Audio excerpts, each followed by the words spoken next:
Hello friends, इस video में हम बात करेंगे हेरिटेज फूड्स लिमिटेड के क्वार्टर 2 रिजल्ट्स के बारे में। जी हाँ फ्रेंड्स, कंपनी ने मार्केट आवर्स में ही अपने क्वार्टर 2 के रिजल्ट्स पब्लिश कर दिए हैं। तो आइए नज़र डालते हैं कैसे हैं कंपनी के क्वार्टर 2 के रिजल्ट्स। फ्रेंड्स, कुछ इस तरीके से आप देख सकते हैं। कंपनी ने पहले कॉलम में करंट क्वार्टर 2 के रिजल्ट्स हैं, सेकंड कॉलम में पिछले क्वार्टर यानी क्वार्टर 1 के रिजल्ट्स हैं, साथ ही थर्ड कॉलम में पिछले साल के क्वार्टर 2 के रिजल्ट्स कंपैरिजन के लिए पोस्ट किए गए हैं। सभी फिगर्स फ्रेंड्स मिलियंस में हैं, जो हम आपको करोड़ में कन्वर्ट करके बताएंगे। तो सबसे पहले फ्रेंड्स, अगर बात करें कंपनी के रेवेन्यू फ्रॉम ऑपरेशंस की, तो पिछले साल क्वार्टर 2 में कंपनी ने 978 करोड़ का रेवेन्यू किया।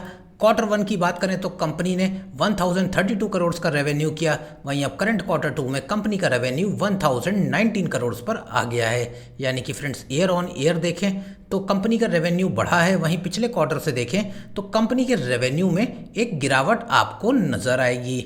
इसके साथ ही फ्रेंड्स, अगर हम बात करें कंपनी की टोटल इनकम की, तो पिछले साल क्वार्टर 2 में कंपनी की टोटल इनकम थी 980 करोड़ की, क्वार्टर 1 में 1038 करोड़, वहीं करंट क्वार्टर 2 में कंपनी की टोटल इनकम 1026 करोड़ पर आ गई है।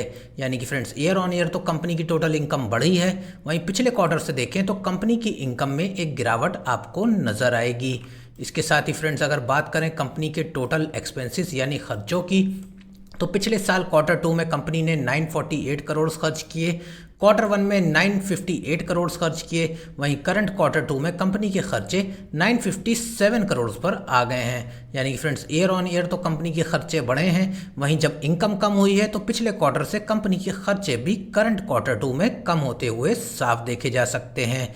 इसी के साथ फ्रेंड्स, बात करें प्रॉफिट फॉर द पीरियड की, तो पिछले साल क्वार्टर 2 में कंपनी को 22 करोड़ के प्रॉफिट थे, क्वार्टर 1 में 58 करोड़ के प्रॉफिट थे, जो अब घट के करंट क्वार्टर 2 में 48 करोड़ पर आ गए हैं। यानी कि फ्रेंड्स, ईयर ऑन ईयर तो कंपनी के प्रॉफिट्स दिखते हुए आपको बढ़ेंगे, लेकिन क्वार्टर ऑन क्वार्टर देखें तो पिछले क्वार्टर से कंपनी के प्रॉफिट्स आपको गिरते हुए साफ नजर आएंगे। वहीं फ्रेंड्स, अगर ईपीएस की हम बात करें तो कंपनी का ईपीएस भी आपको 2.42 से क्वार्टर 1 में 6.30 पर आता दिखेगा। वहीं अब करंट क्वार्टर 2 में कंपनी का ईपीएस गिर के 5.24 पर आ गया है। तो जैसे जैसे फ्रेंड्स कंपनी के प्रॉफिट्स आप देखेंगे कि ईयर ऑन ईयर बढ़े हैं, तो कंपनी का ईपीएस भी बढ़ा है। वहीं पिछले क्वार्टर से जब प्रॉफिट्स गिरे हैं तो कंपनी का ईपीएस भी गिरता हुआ नजर आएगा। तो फ्रेंड्स, ये हैं आपके सामने क्वार्टर 2 के रिजल्ट्स हेरिटेज फूड्स लिमिटेड के, जिसमें आपको कंपनी की इनकम साथ ही प्रॉफिट्स जो हैं वो आपको करंट क्वार्टर 2 में गिरते हुए नजर आएंगे। तो फ्रेंड्स, आपके पास हेरिटेज फूड्स के कितने शेयर हैं कमेंट बॉक्स में ज़रूर बताएं।